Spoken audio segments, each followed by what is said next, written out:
Selamat malam Bapak Ibu yang dikasihi Tuhan. Malam hari ini kita berkumpul kembali di acara kelas pendalaman Alkitab. Dan malam hari ini masih meneruskan topik bahasan minggu yang lalu, yaitu tentang cara mengubah kodrat. Hari ini ada sesi yang kedua. Materi akan dipaparkan oleh Bapak Pendeta James Rilatupa.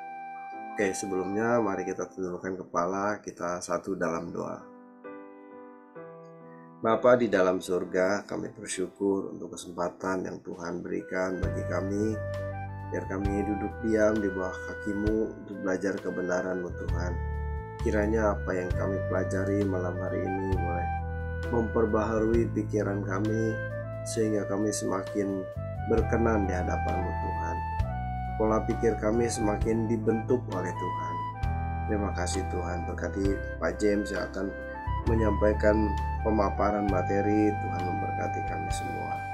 Di dalam nama Tuhan Yesus Kristus kami sudah berdoa. Haleluya. Amin. Oke, langsung saja Pak James, silahkan. Selamat malam semua Bapak Ibu saudara sekalian. Terima kasih untuk Pak David yang sudah memberi kesempatan kepada saya untuk menyampaikan cara mengubah kodrat di sesi yang kedua ini. Dalam sesi yang kedua ini kita akan membahas ada 5 bagian ya. Bagian pertama adalah anugerah sebagai umat pilihan. Anugerah sebagai umat pilihan. Kemudian bagian kedua adalah baptisan. Kemudian bagian yang ketiga, benar secara moral umum. Kemudian bagian yang keempat, krisis akan kekekalan. Dan bagian yang kelima nanti yang terakhir, memberikan keteladanan. Nah, yang bagian pertama ini anugerah sebagai umat pilihan. Ya, ini yang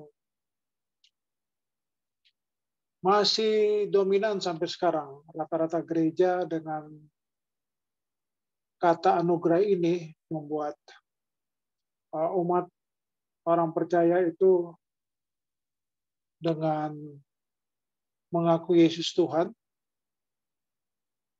aktif bergereja, cukup.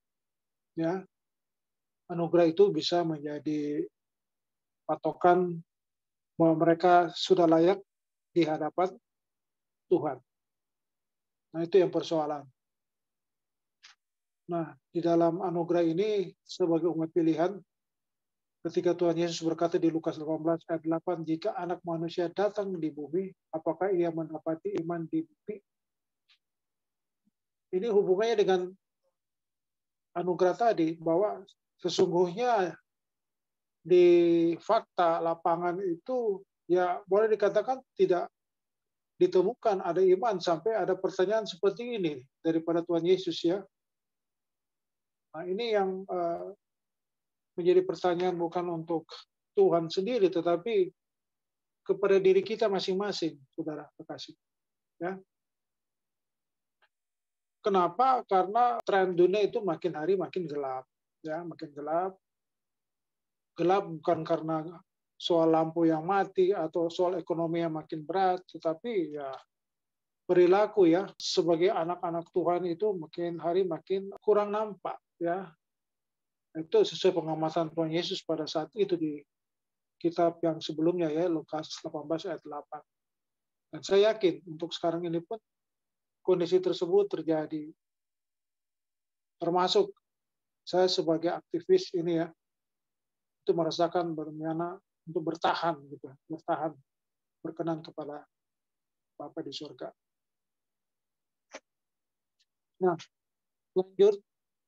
Iman dengan kualitas seperti yang tertulis dalam Lukas 18 ayat 8, orang-orang yang menerima firman kebenaran, ya, dan percaya atau beriman dengan benar adalah orang-orang yang diperanakan bukan dari darah atau dari daging, bukan pula secara jasmani, oleh keinginan seorang laki-laki melainkan dari Allah. Nah, ini satu contoh, maksudnya kalau kita sendiri secara jasmani ada papa mama, ya, kita dianggap anak, bagaimana kita tingkat kepatuhan kita kepada orang tua, begitu pula ya, kepada Bapa Surgawi sebagai anak-anak Allah, itu analoginya seperti itu. Sehingga yang diperlukan di sini bagaimana sifat kita yang kekanak-kanakan itu seyogyanya harus berubah makin hari sepanjang umur kita makin bertambah, itu akan ada perubahan, ada perbaruan, ya, dibarui akan sikap perilaku kita terhadap Tuhan atau Bapa yang kita patut berkenan hidup di hadapannya gitu. Kemudian kembali ke anugerah tadi, tidak otomatis ya kita sebagai orang percaya dapat anugerah berarti terpilih. Itu yang persoalan. Karena harus berjuang, ya. Ini yang disampaikan dalam Ibrani 12 ayat 1, ya, perlombaan. Perlombaan bagaimana keluar dari kodrat manusia, jadi manusia yang baru. Itu ya. Jadi kata kuncinya anugerah itu tidak otomatis kita terima begitu saja, tetapi kita harus berjuang, berlomba seperti yang Tuhan inginkan kepada masing-masing individu kita, yang tentu target tiap-tiap manusia satu dengan yang lain. Kemudian yang bagian kedua adalah tentang baptisan. Di sini sebenarnya baptisan di sini tujuannya adalah bagaimana ada buah daripada pertobatan. Jadi baptisan ditenggelamkan, dicelup, ya. Yang tenggelamkan adalah pribadi yang lama, kemudian nanti bagaimana terjadi perubahannya dengan cara bertobat dari waktu ke waktu gitu ya. Itulah dari pertobatan yang kita lakukan hasilkan buah pertobatan, ya. Nah, ini pembaptis mau menyampaikan di sini ketika dia bertemu dengan tokoh-tokoh agama Yahudi di zaman itu, ia memanggil mereka dengan sebutan hai kamu ular beludak, karena dia tahu kalau baptisan cuma menjadi sebuah formalitas, ya, percuma. Yohanes Pembaptis mau mereka melakukan hukum sesuai dengan jiwanya, nafasnya, menghasilkan buah-buah pertobatan. Nah, ini yang dimaksud dengan sesuai dengan jiwa dan nafasnya ini adalah soal manusia bertinia, ya. Kemudian di dalam Roma 6 ayat 4, dengan demikian kita telah dikuburkan bersama dengan dia oleh baptisan dalam kematian. Baptisan yang dimatikan itu manusia kedagingan kita, supaya kita sama seperti Kristus. Dan yang telah dibangkitkan, Kristus yang telah dibangkitkan di antara orang mati oleh kemuliaan Bapa. Demikian juga kita akan hidup dalam hidup yang baru. Ya, jadi tidak ada yang istimewa, ya. Menurut kami, menurut saya, hidup yang baru itu wajar sebenarnya dalam kehidupan kekristenan. Jadi kalau itu dipersoalkan hidup yang baru, itu kita harus bertanya kembali tentang keberadaan kita, tingkat iman kita kepada Tuhan sendiri. Kemudian di dalam proses dari mematikan manusia lama kita itu, ini ada satu pengertian, ia menyesah orang yang diakuinya. Jadi sejak di bumi sudah diakui, ada pengakuan dari Allah, ini anak dia. Tetapi kalau anak gampang, notos, tidak dihajar, karena memang yang dihajar hanya orang yang mengasihi dia. Ajaran dan didikannya membuat seseorang mengalami kelahiran baru, dilahirkan oleh Roh Kudus. Namun kita harus memiliki komitmen hidup untuk memberi diri dibentuk. Jadi kalimat di atas sekalipun dihajar, tapi kalau kita tidak komitmen untuk mau dibentuk, tetap aja makin kita terpuruk. Kita tidak mengerti tentang kondisi kita yang makin terpuruk. Karena di balik keterpurukan kita itu ada maksud daripada rancangan Tuhan terhadap kehidupan pribadi kita masing-masing. Kemudian waktu proses yang tadi disampaikan itu tidak 1-2 hari ya, tetapi lama ya, bertahun-tahun malah ya. Jadi perubahan koordinat tidak bisa seperti kayak pemain sulap ya.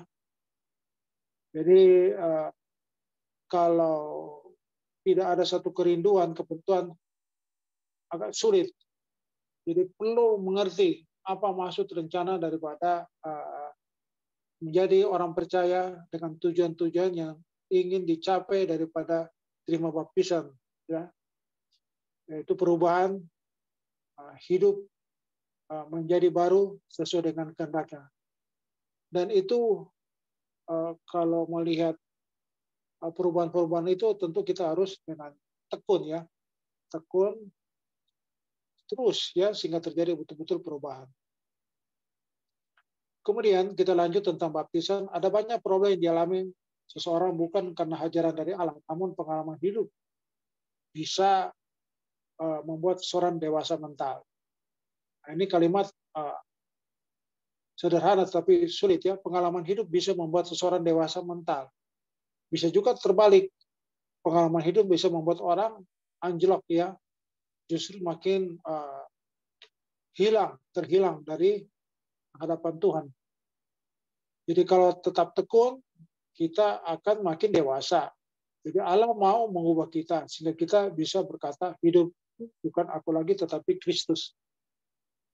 Jadi kalau mau sejujurnya, harusnya sejak kecil ya, orang tua kita orang tua harus tanamkan. Kau itu bukan lagi kau, tetapi Bapa di surga Tuhan Yesus.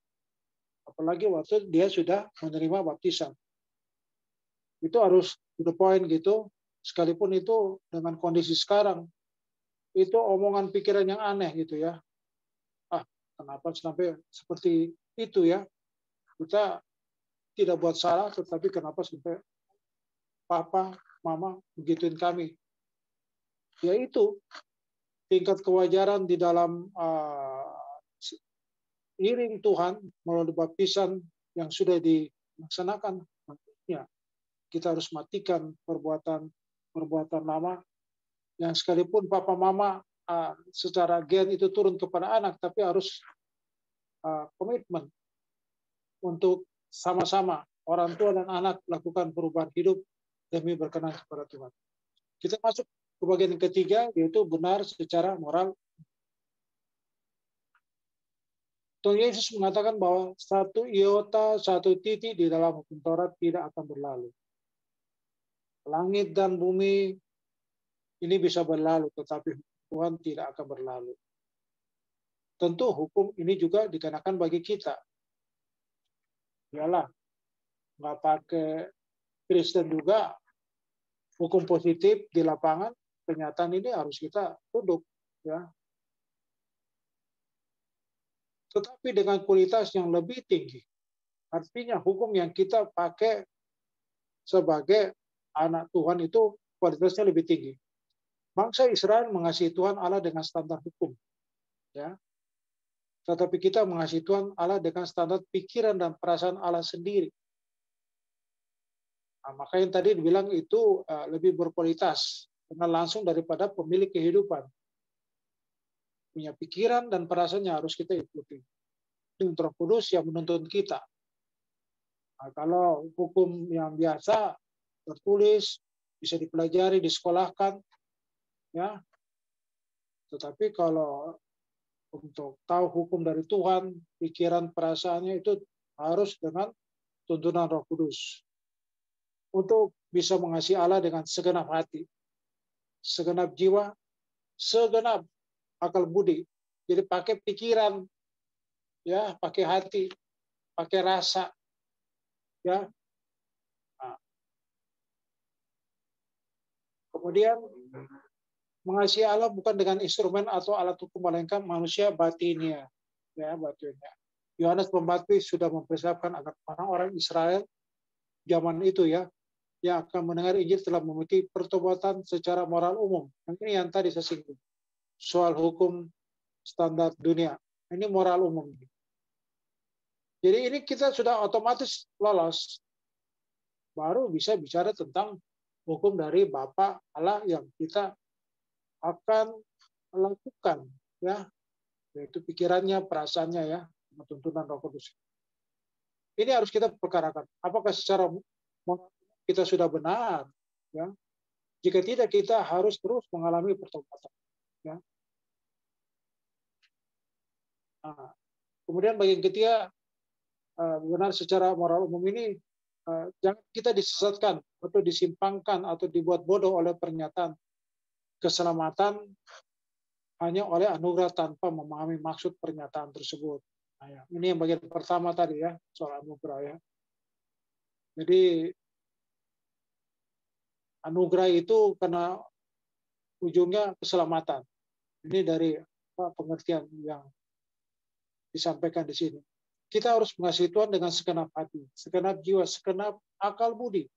Tentu bukan hanya dalam tataran hukum, melainkan juga dalam tataran batinia, di mana kita harus mengubah kodrat manusia lama kita.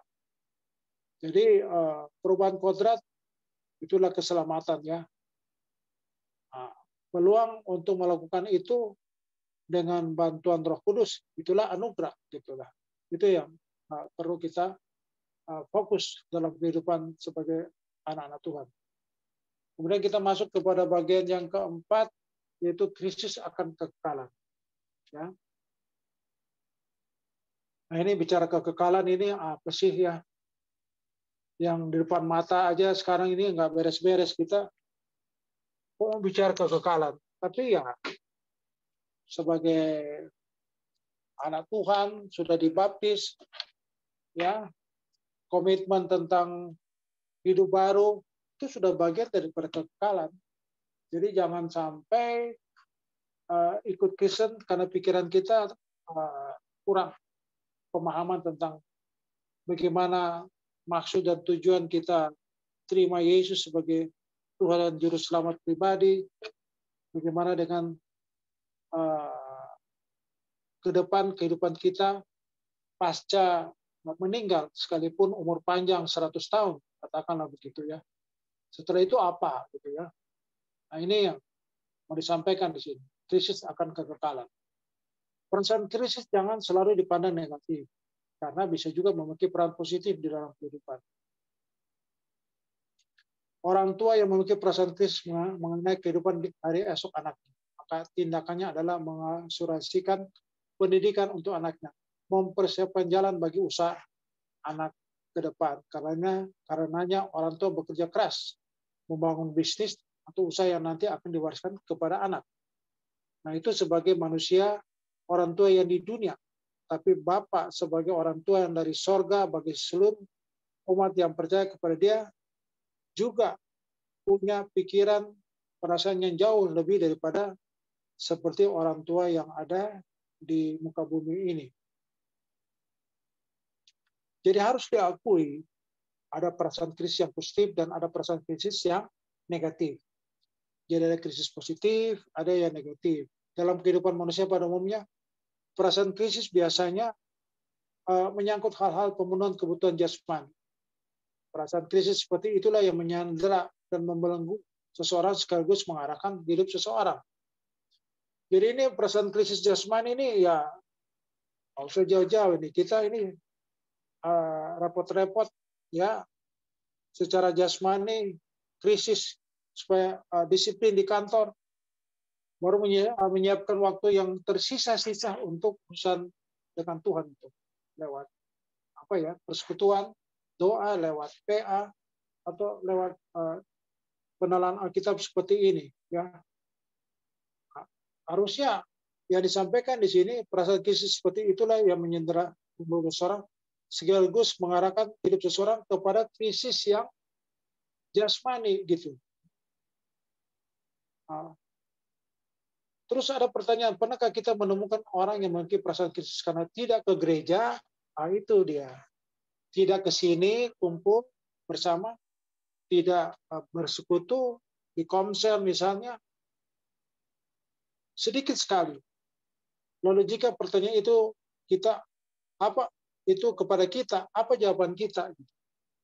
Lebih dari apapun kita harus mengejar kebenaran yang mempersiapkan kita untuk menyongsong kekekalan. Dan hal itu tidak akan membuat kita merasa krisis. Ya, justru urusan-urusan tentang rohani, krisis yang positif ini ya, kekekalan, kadang justru bisa dianggap sebagai menghambat urusan profesi kita di dunia ini. Karena menyita waktu dan seterusnya. Padahal menurut kami, saya, ini bisa paralel kita laksanakan ya. Karena di saat kita melakukan profesi kita, di situ saat itulah situasional, kondisional yang seharusnya hadirat Allah dinyatakan, sehingga hal-hal yang sifatnya krisis yang positif untuk kekekalan lewat kejujuran dalam profesi kita, tidak korupsi, ya dan lain-lain, itu bagian daripada krisis positif di dalam kita menghadapi tugas-tugas keprofesian kita. Ya memang kelihatannya berujung jasmani karena dapat gaji, dapat honor, dan lain sebagainya. Oke, saya lanjutkan. Nah ini, lanjut ya, krisis akan kekal. Mari kita membuka cakrawala berpikir kita. Mari kita berpikir dalam skala kekal. Jadi firman Tuhan mengatakan dalam 1 Korintus 15, janganlah kamu sesat. Ya, pergaulan yang buruk merusak kebiasaan yang baik. Sekarang, ayo kita bergaul dengan orang-orang yang bisa membawa kita bukan kepada kebiasaan yang buruk, tetapi kebiasaan yang baik. Yang terutama, kita harus bergaul dengan Allah. Ya, jadi ini soal lingkungan, sosial ya, sosial pergaulan kita, baik di kantor, di jalanan, komunitas SMA, kampus, ya, teman-teman lama, itu kita harus hati-hati sehingga mengutamakan bergaul dengan Allah yang contohnya kita dalam diskusi seperti ini, ya, mengetahui bagaimana pikiran Tuhan yang seharusnya tidak stop sampai di situ, tapi bagaimana kita mampu melaksanakan pikiran perasaan Tuhan yang tadi di awal sudah disinggung. Nah ini, harusnya teolog memiliki pengetahuan tentang Allah yang benar.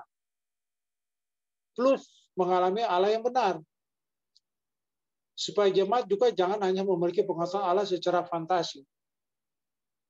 Ini kan bicara fantasi, karena hanya di pikiran perasaan saya, tetapi fakta, tindakan konkret dari pikiran yang sudah dipelajari, itu tidak terjadi, tidak dilaksanakan, sehingga hanya tatarannya fantasi. Ya. Atau katakanlah kayak saya ini, kalau pikiran perasaan terus ngomong, jadi omdo doang gitu ya. Pengalaman liturgi sejak kecil dari sekolah minggu sampai tua hari ini dianggap pengenalan akan Allah yang standar. Ya. Mereka puas dengan keadaan itu, sejatinya itu sebenarnya masih miskin. Ya, masih miskin. Harus diperkaya dengan pengalaman hidup. Ya, melakukan apa yang dipelajari, dipikirkan dalam profesi kita di luar gereja, ya, karena di situlah kesempatan kita eksperimen. Bagaimana pikiran perasaan Tuhan itu kita hadirkan di situ dalam profesian kita. Jadi tidak melulu karena jadi aktivis di gereja. Apalagi kalau jadi aktivis, ya, lebih-lebih itu ya. Kemudian kalau kita memandang hidup secara salah, kita akan kehilangan hidup atau tidak memiliki hidup yang sesungguhnya. Yang sesungguhnya yang Allah pencipta kehidupan ciptakan. Dalam Kejadian 2 ayat 17, kala engkau makan buah ini kamu akan mati. Oleh sebab itu mari buka pikiran dan hati kita dengan tulus dan rendah hati. Kiranya Roh Kudus memberi kita pengertian untuk memahami kehidupan dengan benar. Saya mau garis bawahi juga, Roh Kudus bisa bekerja kalau kita dengan kalimat yang di atas, dengan hati kita dengan tulus dan rendah hati. Kadang karena dengan profesi kita yang berhasil, agak sombong sehingga sulit ini hati kita dengan tulus dan rendah hati. Karena merasa diri bisa atasi persoalan demi persoalan. Sehingga sulit terasnya Roh Kudus untuk memberi pengertian maunya Tuhan yang persis itu seperti apa. Gitu. Kemudian saya lanjutkan, kehidupan yang dimiliki hampir semua manusia itu sudah rusak dan salah. Ya, ini hampir semua. Jadi sama dengan pertanyaan paling pertama, adakah iman di bumi ini? Nah ini mirip ini, nyambung ya. Kita tidak boleh memiliki pengertian pandangan asumsi mengenai kehidupan, mengenai hidup berdasarkan apa yang kita lihat dalam kehidupan manusia pada umumnya. Terus Paulus menemukan kehidupan yang berkualitas tinggi, berkualitas baik, kehidupan yang Allah kehendaki. Dia telah temukan, saudara kekasih. Kehidupan yang Rasul Paulus miliki juga akan berlanjut nanti di langit baru dan bumi dan baru. Jadi di sini ada penyampaian bahwa Pak Rasul Paulus dijadikan contoh lah, pandangannya itu sudah sampai dengan kekekalan, yaitu langit baru dan bumi yang baru. Setelah kematian. Jadi mati dulu baru ceritanya dengan langit baru dan tetapi kalau seseorang memiliki kehidupan yang tidak sesuai dengan kehendak Allah, yang telah mengalami kemerosotan yang tidak sesuai dengan standar Allah, maka tidak akan berlanjut dalam proses bicara dengan kekekalan, kehidupan yang berkualitas tinggi.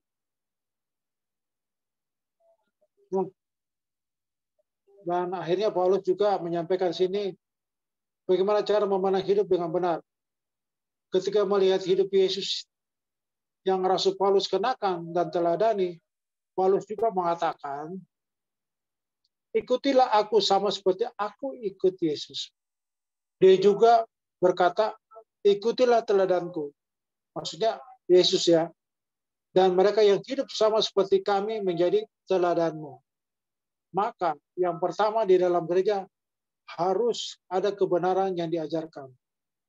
Yang kedua, keteladanan. Jadi yang pertama, walaupun kebenaran secara verbal, pikiran sudah disampaikan secara benar, tapi hanya omdo, tidak ada teladan, ya juga nggak bisa gitu. Jadi persoalan. Itu saudara kekasih, tantangan ya untuk para aktivis terutama itu. Harus menjadi teladan. Tapi kalau menurut saya,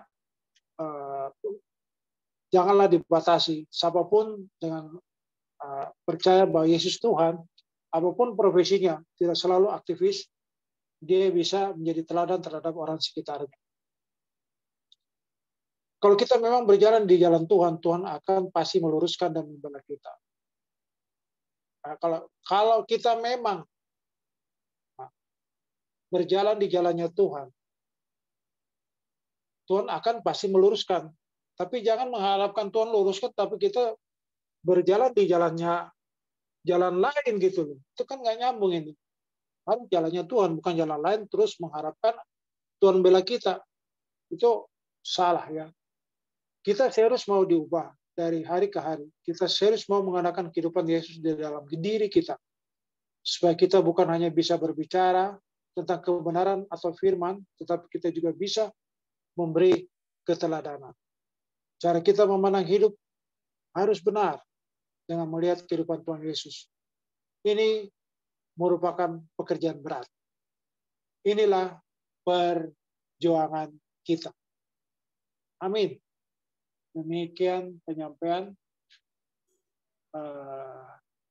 bahan KPA kita, anugerah sebagai pilihan yang bagian pertama tadi ya.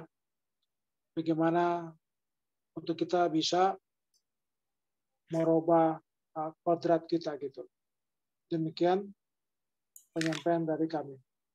Terima kasih. Oke. Berikan kepada David. Terima kasih Pak James sudah menyampaikan pemaparan untuk materi kita pada malam hari ini.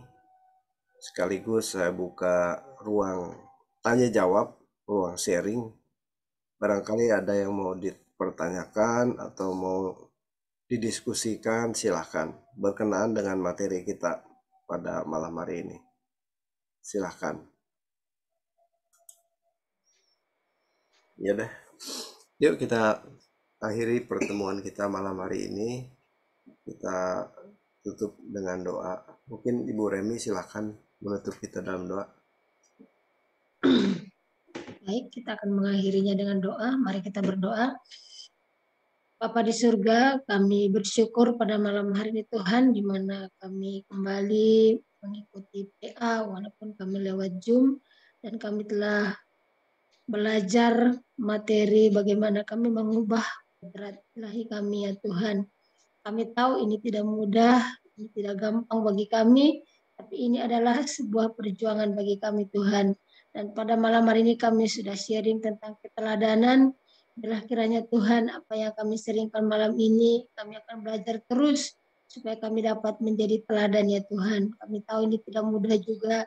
Ini adalah perjuangan bagi kami ya Bapa. Tapi kami mohon tuntunan Roh Kudus-Mu, pertolongan Roh Kudus-Mu, supaya dimanapun kami berada, kami bisa menjadi teladan, baik lewat perkataan kami, perbuatan kami, perkataan kami, sikap hati kami Tuhan, supaya kami bisa meneladani Engkau Tuhan Yesus, sehingga kami juga bisa menjadi teladan bagi orang-orang di sekitar kami.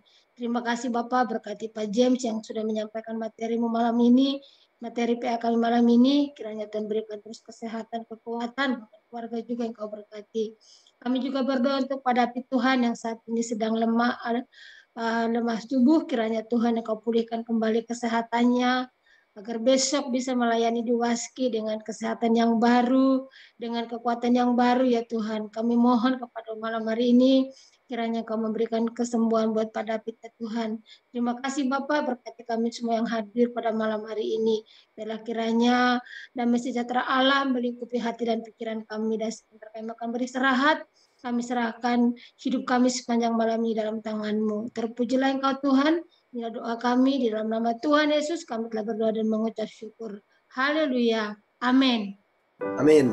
Terima kasih Pak David. Ya, Terima kasih Pak Pak James, Bu Remi, para Bu Remi, terima kasih Bu Remi, para semuanya, Bu Uta Barat, Terima kasih semua. Terima kasih. Terima kasih. Selamat malam.